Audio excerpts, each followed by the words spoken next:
5, 4, 3, 2, 1, c'est parti.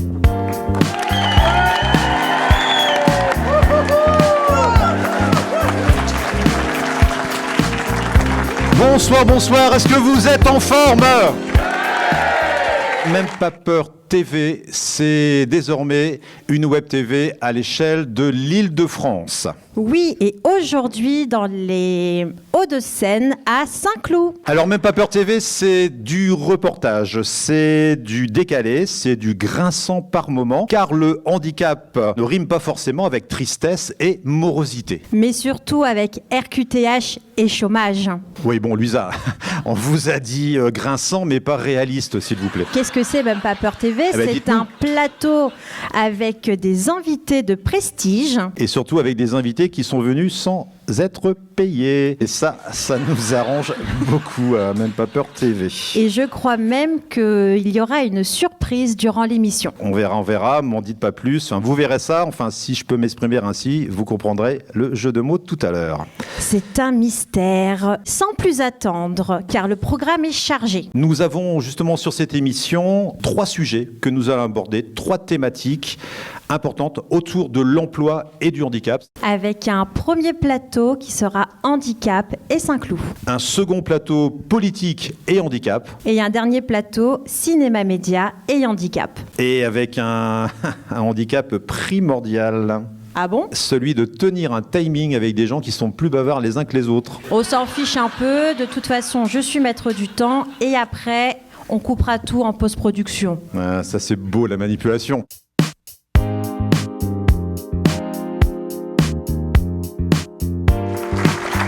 Merci à tous et merci à tous. Voilà, comme vous pouvez le constater, on respecte totalement la loi de la mixité homme-homme. C'est ça. Voilà. Hein, Gabriel, attention. Hein. Attention, parce que vous êtes en train d'accueillir des hommes politiques. Donc, j'ai envie de dire, on marche sur des œufs. Enfin oui, bon, marcher sur des œufs, quand on regarde... Et voilà, on n'avait déjà pas beaucoup de financement, voire pas du tout. Maintenant, c'est sûr, on n'en aura plus du tout. Oui, c'est vrai, vous avez raison. Bon, écoutez, ça s'appelle un suicide médiatique. Comme vous avez l'habitude, chers amis, d'aller sur les marchés, nous aussi, nous sommes allés sur le marché de Saint-Cloud pour savoir si politique et handicap, ça fonctionne.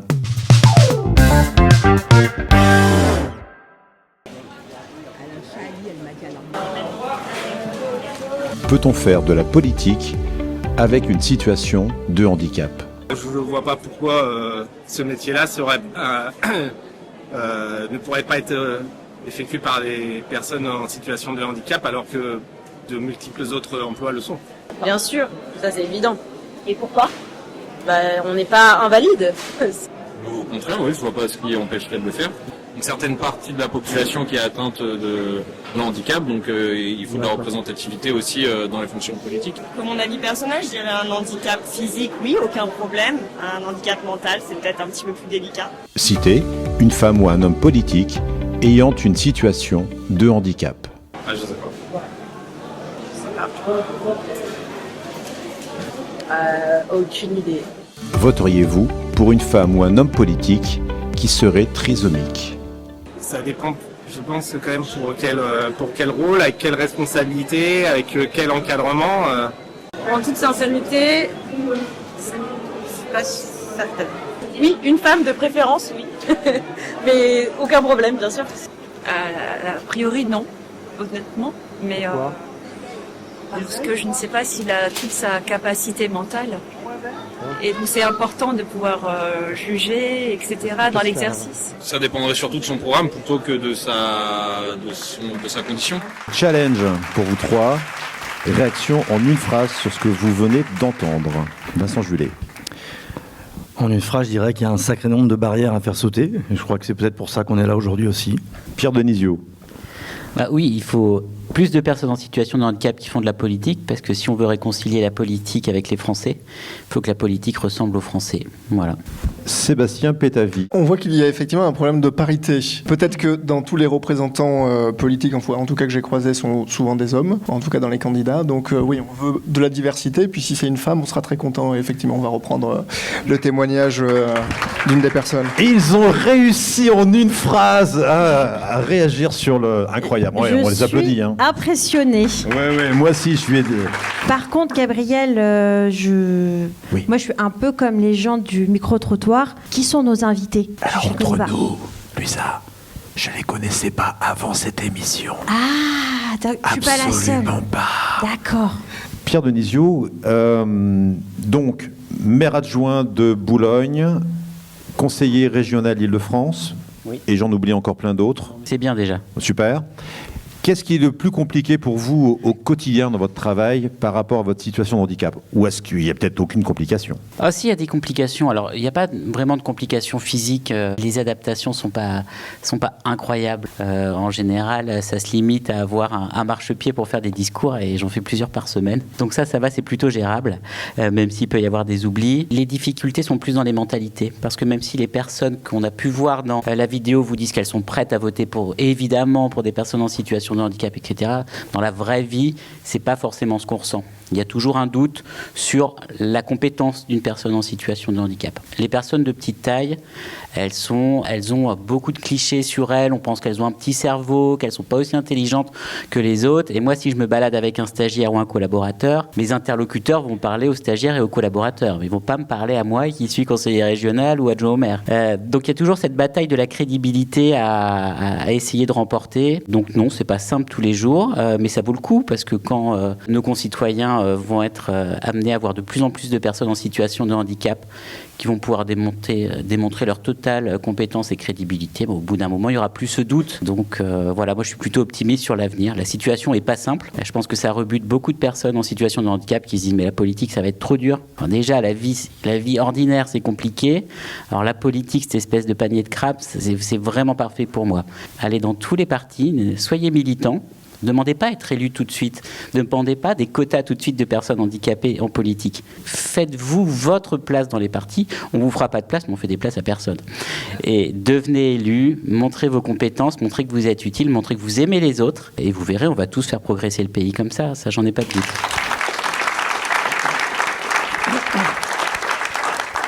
Vincent Julet, Sébastien Pétavy, on pourrait se dire, nous, en tant que simples citoyens, au cœur du pouvoir, au cœur des décisions parlementaires, il devrait y avoir une grande ouverture d'esprit. Je vois déjà que vous êtes en train de vous marrer, là. Et qu'en est-il aujourd'hui, au quotidien, que ce soit sur des communes, que ce soit à l'Assemblée nationale? C'est un combat de tous les jours? Le combat, pour moi, était de découvrir, quand j'ai été élu en 2022, que j'étais le premier député en fauteuil roulant. Il aura fallu attendre 2022 pour avoir un premier député en fauteuil roulant. Donc, on peut imaginer à partir de là tous les freins qui sont présents pour avoir si peu de personnes qui sont représentées. Parce qu'une fois que je suis arrivé, il a fallu évidemment rendre l'hémicycle accessible, parce que l'hémicycle n'était pas accessible. Il a été mis accessible pour un fauteuil roulant, le mien. Depuis 1 mois et demi, 2 mois, il y a une deuxième personne en fauteuil roulant qui n'est pas installée avec son groupe, mais à côté de moi. Donc ça veut dire qu'on a fait une plateforme pour les fauteuils roulants dans l'hémicycle, et qui n'est pas du tout une bonne place pour lui, qui n'avait jamais été parlementaire, et qui ne sait absolument pas quoi voter, et il ne peut pas du tout avoir son groupe qui lui donne des indications. Donc c'est moi qui lui explique ce que, a priori, son groupe devrait voter, ce que moi je devais voter. Est-ce que c'est pas... Sébastien, est-ce que c'est pas la porte ouverte vers l'avenir, ça? Vers, vous voyez, un peu, non? Je crois que ça serait très très malvenu parce que c'est le suppléant de la ministre actuelle du handicap, et je pense que ça serait très mal vu s'il rejoignait notre groupe, mais on peut effectivement... mais ça montre un petit peu comment les choses ne sont absolument pas préparé, et si il y a une dissolution, et on a vu que ça pouvait arriver très très vite, on peut se retrouver très très vite avec plein d'autres personnes en situation de handicap, et on n'est absolument pas adapté. S'il y a quelqu'un de sourd qui arrive dans l'hémicycle, on voit que rien n'est adapté. Et donc voilà, donc ce sont de nombreuses questions. On a pu voir sur la vidéo qu'il a fallu installer un pupitre au milieu de l'hémicycle, parce qu'en fait, quand on prend la parole, on doit monter en haut de la tribune, et la tribune n'est pas accessible, n'est toujours pas accessible aujourd'hui. Et par exemple, si je candidate pour être président de l'Assemblée nationale, je ne pourrais pas présider, parce que je ne peux pas monter et présider. Donc on voit bien que là-dedans, même quand on est élu, et même si je suis reconnu parmi tous mes collègues parlementaires, et qu'il n'y a absolument pas de discrimination, et qu'on ne vient pas remettre en question mes compétences et ma parole du fait de mon handicap, mais on voit bien que l'adaptation et l'aménagement même de ce lieu ne permet pas à tout le monde d'occuper la même place. Et après, c'est quand même quelque chose qui a été évoqué et je voulais revenir là-dessus. Selon le type de handicap, on voit qu'il n'y a pas du tout le même rapport, et on le voit, il y avait la question de l'emploi, mais par exemple, le taux de chômage chez les personnes malvoyantes est beaucoup plus important qu'avec un handicap moteur. Et on voit que dès qu'on aborde et on s'approche du côté du handicap mental ou psychique, là, ça devient encore plus compliqué. Et il y avait une question sur est-ce qu'on pourrait voter pour une personne trisomique. Nous avons une élue trisomique qui a subi des violences là, et des menaces il n'y a pas très longtemps sur les réseaux. Donc on voit bien là-dedans qu'il y a des choses qui, aujourd'hui, encore posent problème. Donc oui, il faut que l'on arrive à augmenter le nombre de personnes en situation de handicap. Et on voit que les dernières élections municipales n'ont absolument pas été exemplaires de ce côté-là, même si on a poussé pour que ça puisse être le cas. Vincent Julet, même question au quotidien, comment c'est Déjà, moi, l'expérience que j'ai vécue, c'est le dépôt de liste à la préfecture. Généralement, c'est le candidat qui va déposer sa liste, que moi j'ai fait. Donc je viens avec quelqu'un, mais 100% des démarches qui sont papier. C'est-à-dire que pour aller très vite, et c'est plutôt pas mal, l'État est pragmatique. Donc l'État permet de raturer, de biffer quand il y a une erreur entre un accent qui est mal mis, sur une majuscule, une minuscule, tout est papier. Et en fait, on demande de tout remplir en papier, de le faire d'ailleurs soi-même. Je ne sais pas. Finalement, en fait, la personne qui est venue avec moi, si elle avait décidé de se placer plus haut sur la liste, à la dernière seconde, c'était possible. Donc ça, c'est quelque chose d'assez incroyable. Donc on met le papier, et après, qu'est-ce qu'ils font ? Ils saisissent le papier dans l'ordinateur, et après, ça devient quelque chose de numérique. Bon, si c'était numérique dès l'origine, moi, ça me permet d'être autonome, et ça me permet de pouvoir, effectivement, choisir qui je mets sur ma liste. Enfin, c'est bien de faire confiance, parce que de toute façon, on ne peut fonctionner, on ne peut être un leader politique de manière générale que si aussi on fait confiance à son équipe, mais de ne pas pouvoir d'absolument rien pouvoir contrôler, là c'est un problème. Mais il y a d'autres exemples comme ça qui sont assez intéressants, hein, quand vous faites vos comptes de campagne. En fait, vous avez un Excel dans lequel vous mettez vos détails de dépenses. Ce qui se passe, c'est que vous avez une photo de l'Excel qui est mis et qui est scanné, et on vous donne le PDF. On vous dit d'imprimer votre PDF, de le remplir à la main. Voilà, bon, ça c'est un exemple. Ma première, et c'est pas pour être critique, mais c'est plutôt par amusement. Il se trouve que, bon, alors avec le recul, moi je suis parti dans cette idée des campagnes municipales à Courbevoie pour gagner l'élection. J'ai pas gagné, mais je suis au conseil municipal, et puis avec le recul, 3 mois après, j'ai 3000 Courbevoisiens qui ont voté pour moi et ma liste. Donc pour une tête de liste en situation de handicap, il faut reconnaître, c'est plutôt bien. À l'origine, les gens disaient, il y a le monsieur avec le chien. Moi, je croyais être connu, mais a priori, j'étais connu. Voilà, c'était le chien qui était connu. Donc l'avantage, c'était visible, voilà, pour être honnête.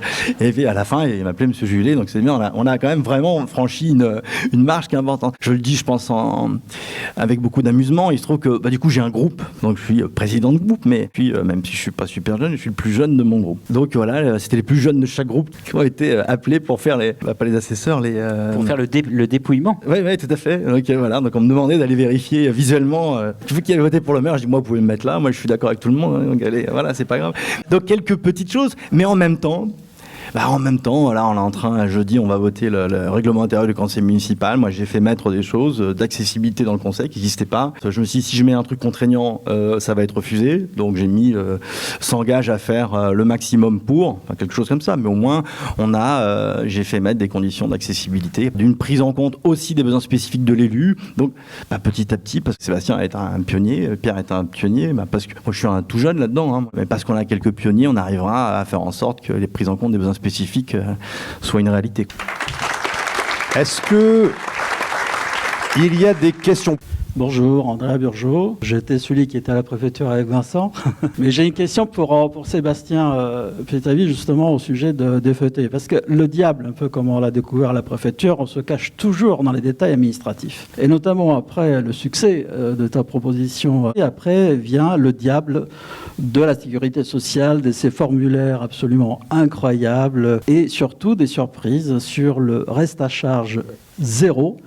Sauf que pour des besoins spécifiques, il faut passer par un ergothérapeute qui n'est pas remboursé par la Sécu, qui coûte 520 € la séance, etc., etc. Je vous passe les détails et 6 mois pour avoir un rendez-vous. On passe un temps fou à faire du papier administratif pour après s'entendre dire vous rentrez pas dans les cases. Comment on peut aller plus loin dans la simplification et que effectivement ça ne reste pas juste une très très très bonne intention, mais qui après devient une complexité additionnelle. Déjà, à la base, il y a 3 ans, Emmanuel Macron avait annoncé lors du dernier CNH le remboursement intégral des fauteuils roulants. À partir de là, moi j'ai compris que ce que préparait le gouvernement n'était absolument pas à la hauteur de l'annonce qui était faite par le président. Donc moi je dépose mon texte parce que le gouvernement, malgré toutes mes sollicitations, ne bouge pas. Et donc allait exclure une très grande partie des fauteuils roulants, et notamment ceux pour qui la réforme était faite. Parce qu'il ne faut pas oublier que depuis 20 ans, les nomenclatures n'avaient pas été révisées et que le remboursement, si on prend le cas d'un fauteuil manuel comme le mien, le remboursement de la sécurité sociale était de 580 € pour un fauteuil qui coûte 8 500 €. Donc si vous n'avez pas une mutuelle, si vous ne faites pas votre dossier MDPH, si vous ne demandez pas au département et si vous ne faites pas une cagnotte ou vous ne financez pas de votre poche, ben en fait, vous n'avez pas de ce fauteuil. Donc soit vous le payez vous-même si vous avez les moyens, soit vous renoncez à avoir un matériel adapté. Ça a été une très très grosse bagarre pour arriver à avoir ce résultat d'un vote à l'unanimité. Non pas parce que les parlementaires ne voulaient pas, mais parce que le gouvernement ne voulait pas. Ils ont convoqué, interpellé tous les députés de la Commission des affaires sociales pour leur dire de ne pas voter pour mon texte. Ils ont demandé à certaines personnes de retirer la signature de mon texte. Donc ça a été une bagarre qui a été très compliquée. Ils n'étaient absolument pas contents de la victoire et la ministre qui sort de l'hémicycle ne vient même pas me féliciter de cette victoire. Et pourquoi, même pas dans un salut républicain. Pourquoi ? Mais parce qu'ils n'étaient pas d'accord avec le texte, parce qu'ils avaient une certaine idée. Et ce qu'ils ont mis en place pour les lunettes avec le 100% santé, et qu'ils ont mis en place pour les prothèses auditives, ils voulaient faire exactement la même chose pour les fauteuils. En considérant que des fabricants abusaient sur le prix de certains fauteuils, ce qui pouvait être vérifié, mais il y avait d'autres moyens de le faire. Et donc ils ont imposé ce qu'on appelle un prix limite de vente. Donc ça veut dire que là, le prix limite de vente pour un fauteuil manuel, comme le mien par exemple, est de 6 700 €. Et si vous dépassez les 6 700 €, eh bien vous avez 0 € de remboursement. Voilà ce qui est proposé actuellement.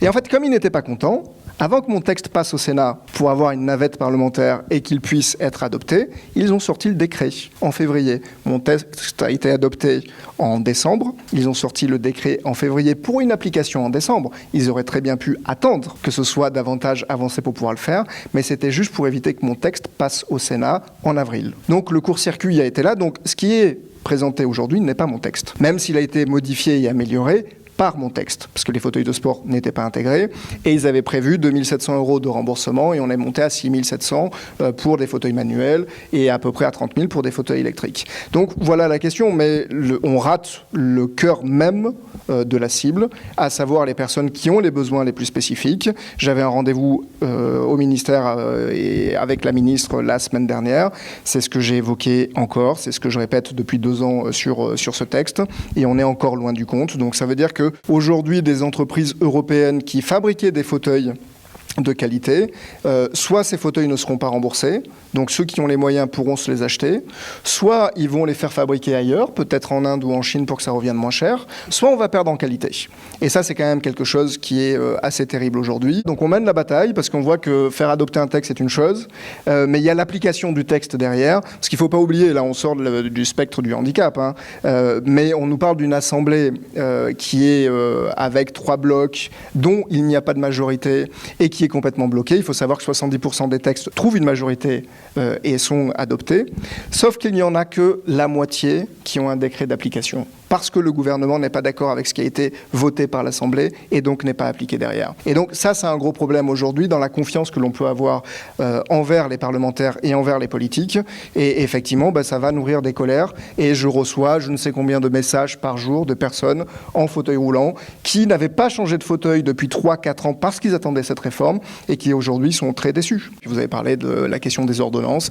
Il faut 6 mois, 1 an pour avoir un rendez-vous. Moi, j'espérais que l'on puisse passer par un rendez-vous rendez-vous direct avec un ergothérapeute.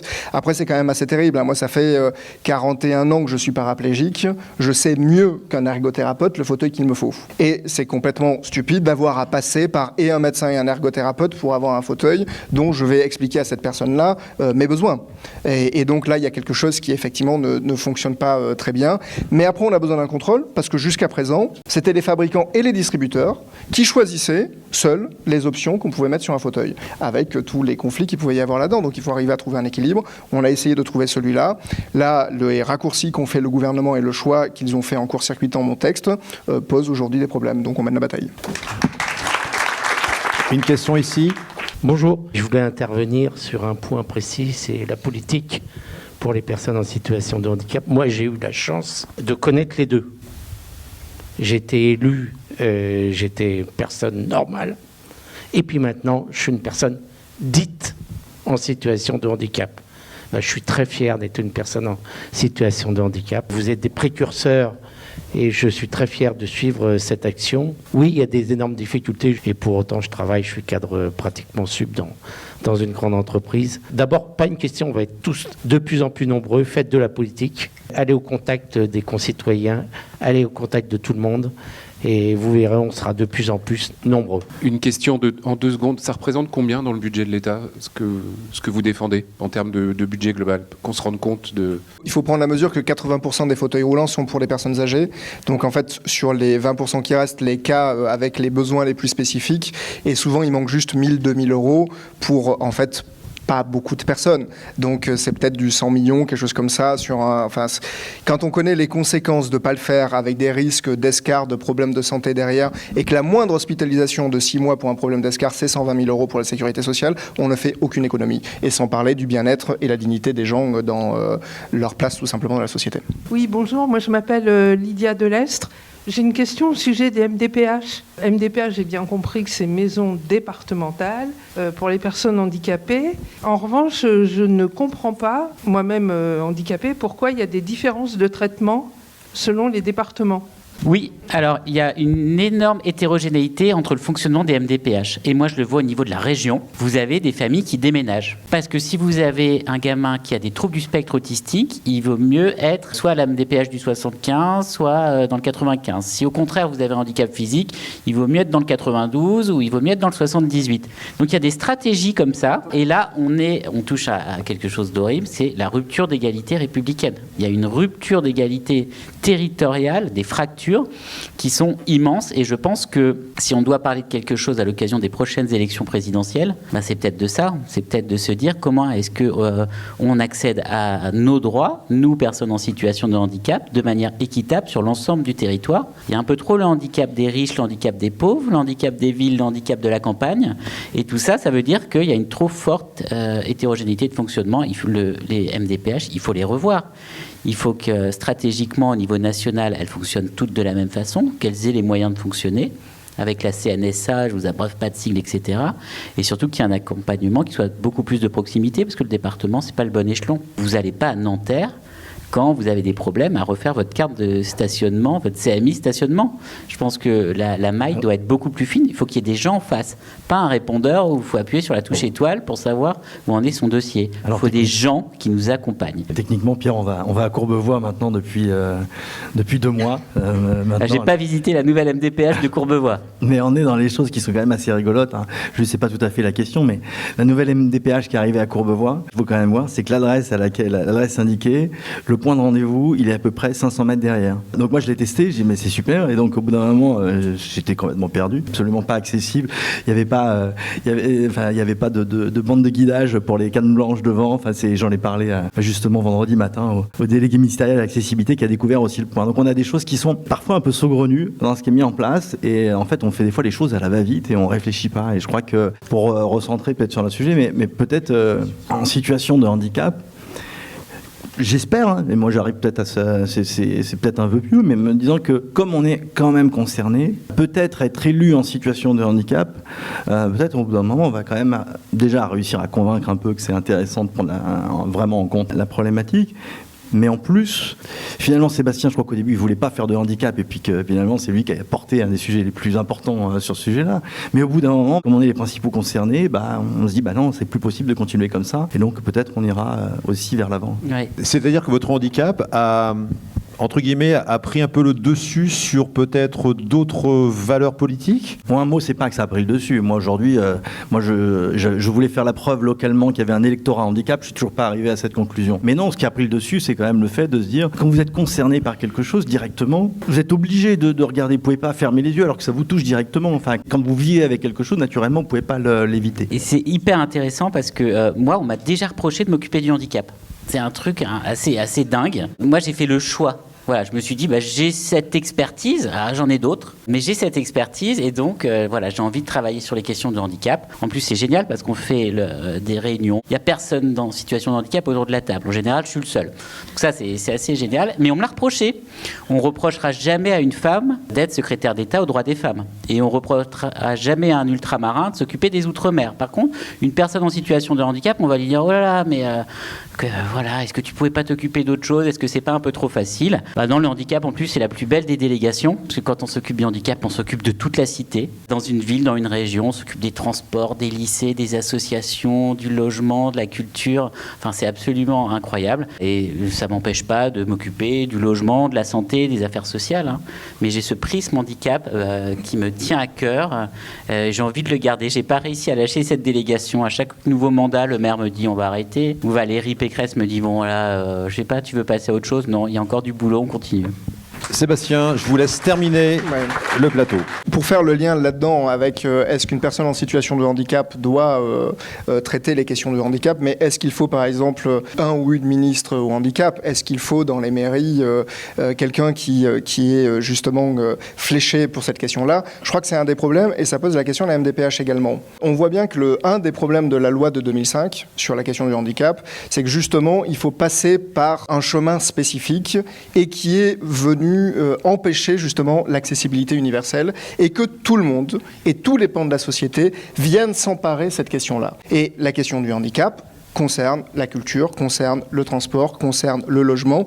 Et en fait, tout le monde doit se l'emparer. Il faut quelque chose de absolument transversal. Parce que la ministre du Handicap aujourd'hui, à part recueillir toutes les associations et toutes les demandes au sujet du handicap et les retransférer dans les différents types de ministères et d'avoir le verrou de Bercy derrière pour pas avoir le budget pour, en fait, on se retrouve avec cette question-là.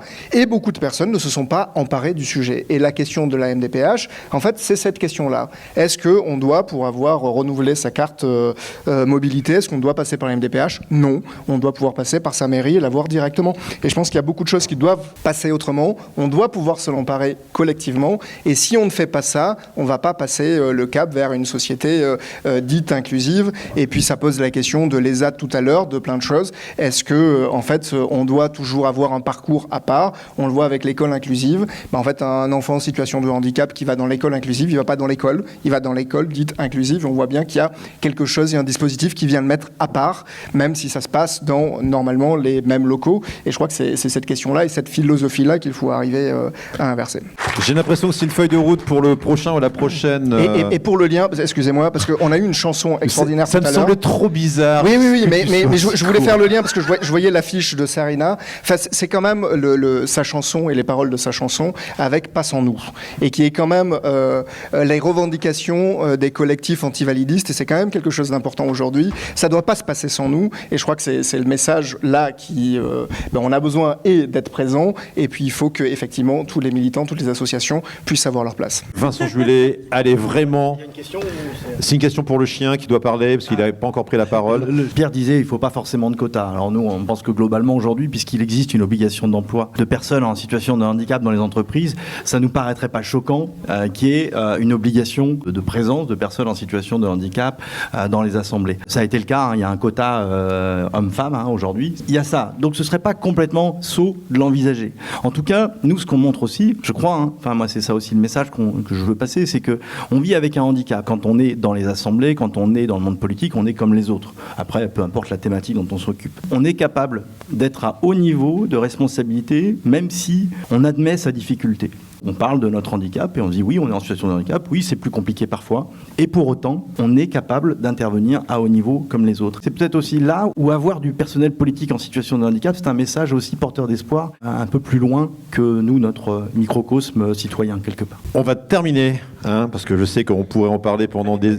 Je sais, il fallait pas les inviter, mais bon, c'était passionnant. On va terminer ce plateau politique handicap, mais je voulais vraiment vous citer une phrase de Ray Charles qui disait « Je suis aveugle, mais on trouve toujours plus malheureux que soi. J'aurais pu être noir. » On accueille Sarina pour un deuxième morceau. C'était intéressant tout à l'heure la question. Est-ce qu'on est obligé de s'occuper du handicap? Est-ce qu'on est obligé de parler de handicap? Dans mon cas, quand on est une artiste en situation de handicap, il n'y a pas de bonne ou mauvaise réponse. J'ai finalement trouvé ma réponse. Donc je décide de raconter à un moment donné comment j'ai perdu la vue. Et c'est le moment où les gens rient le plus. Et ça, c'était vraiment mon envie. C'est que les gens ressortent de là avec... ça dédramatise tout de suite. Et à un moment, je parle dans mon spectacle, j'ai parlé de femmes qui ont brisé des plafonds de verre et je parle de Myriam Makeba, qui est une chanteuse qui était très très engagée pour le droit des Noirs en Afrique du Sud. Et pourtant, sa chanson la plus emblématique, la plus connue, celle qui a fait le plus le tour du monde, je suis sûre que vous la connaissez, c'est le Pata Pata. Et en fait, cette chanson, c'est pas une chanson larmoyante, c'est pas une chanson grande avec des grandes paroles, c'est pas une chanson engagée, mais c'est une petite chanson qui a fait le tour de la planète. Et moi, je pense que, pour lier au thème qui était abordé tout à l'heure, on a souvent tendance à voir que l'accessibilité, c'est un gros volet, c'est quelque chose qui va demander beaucoup de ressources, et c'est le cas. Mais parfois, c'est aussi dans des toutes petites choses. Et on se lève pas le matin en disant qu'on va changer le monde. Et je pense que parfois, c'est dans des toutes petites chansons qu'on peut arriver à faire passer des messages. Alors, pour vous amener cette petite aire, je vais demander qu'on puisse passer ma petite boucle qui va vous mettre tout de suite dans l'ambiance. Alors, vous avez le droit de vous lever, vous avez le droit de danser et vous avez le droit de chanter. Quand vous avez le droit, c'est s'il vous plaît, faites-le.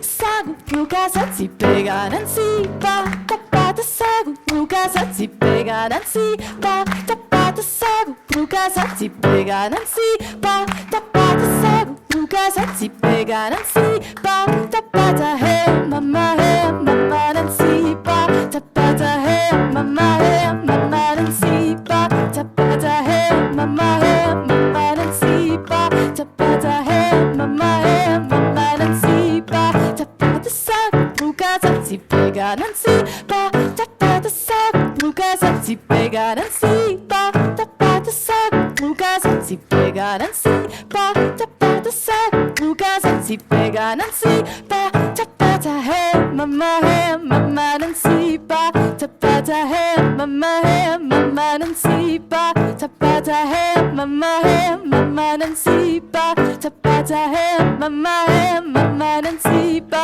tapata sagu nuka satsi pega nansi pa tapata sagu nuka satsi pega nansi pa tapata sagu nuka satsi pega nansi pa tapata sagu nuka satsi pega nansi pa tapata hey mama nansi pa tapata hey mama nansi pa tapata hey mama nansi hey mama nansi pa tapata sagu nuka satsi pega nansi pa tapata sagu nuka satsi pega nansi pa tapata sagu nuka satsi pega nansi pa tapata sagu nuka satsi pega nansi pa tapata hey mama nansi pa tapata hey mama nansi pa tapata hey mama nansi pa tapata hey mama nansi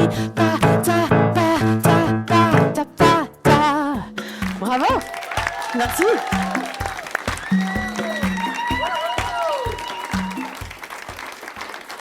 Merci. Sarina. Allez, Sarina, je m'approche de vous. Merci. Déjà, Sarina, votre actualité, en concert, un spectacle, qu'est-ce qu'il y a en ce moment? Alors en ce moment, il y a ce spectacle, donc Lève-toi, qui tourne. On est déjà à plus de 70 représentations. Il y a des dates en Belgique, parce que je viens de Belgique. Et puis, on était à Paris la saison dernière et on pense à revenir cette saison. Et puis, on cherche aussi d'autres endroits. pourquoi pas Saint-Cloud, on ne sait jamais, c'est posé là. Il y a ce spectacle-là. J'ai aussi une conférence à destination des entreprises. Pour l'instant, c'est vraiment ce spectacle qui tourne et qui m'apporte beaucoup de joie et j'espère qu'il vous a apporté de la joie aussi aujourd'hui. Bien sûr. Sarina, ça fait combien de temps que vous faites de la musique, vous faites de la composition et que vous faites des spectacles? Alors ça fait depuis, je pense que ça doit faire plus de 25 ans parce que j'ai commencé ça avec ma grand-mère. Voilà, et ce que j'ai oublié de dire, c'est que j'ai enregistré 3 albums, dont celui du spectacle que vous pouvez retrouver sur toutes les plateformes de streaming si vous avez envie d'avoir un petit avant-goût ou un petit bout de ce spectacle-là. Donc oui, ça a toujours fait partie de ma vie, la musique et aussi et surtout le spectacle vivant. Et sur scène, vous êtes seul, en groupe, avec des musiciens? Alors je suis toute seule devant, mais on est beaucoup derrière. Et en général, vos chansons parlent de quoi? Il y a une thématique ou c'est vraiment selon votre humeur? Alors, il n'y a pas de thématique. Il y a plusieurs thématiques. C'est beaucoup de l'observation. Moi, ce que j'aime, c'est trouver des sujets qui sont... ça va commencer par ce que je vois autour de moi, sans mauvais jeu de mots. Et puis... Il était facile. Et puis j'essaye de rendre les choses un peu plus universelles. Donc voilà, ça dépend un petit peu. Et je chante en beaucoup de langues aussi. Donc j'ai compose aussi en beaucoup de langues, en français, en anglais, en d'autres langues. C'est un peu aussi ma marque de fabrique. On vous retrouve sur les réseaux, je présume? Oui, vous pouvez me retrouver sur les réseaux. Donc c'est Sarina Music avec un C. Vous avez aussi l'Instagram, c'est Sarina Music officiel. Et alors, donc Sarina Music sur LinkedIn, c'est la seule plateforme où je fais justement un parallèle entre ma vie d'artiste et ma vie de personne en situation de handicap. Avec, j'essaie toujours d'avoir un petit peu d'humour. On parle du monde de la musique, on parle de plein de choses, mais qui sont vraiment liées à ces thématiques-là, en essayant de garder un regard léger. Très bien. En tout cas, vous retrouverez tous les liens sur aussi même papertv.com. Merci beaucoup. Je crois que c'est aussi une histoire familiale. C'est une famille, mais c'est surtout une équipe magnifique qui m'accompagne en tournée, aux 4 coins de la France, ailleurs. Enfin voilà, là, ils ont fait une préparation en 30 secondes chrono. On peut les applaudir encore. Bravo, bravo. Très bien. Allez, on fait une petite pause très courte pour notre 3e plateau, cinéma, média et handicap.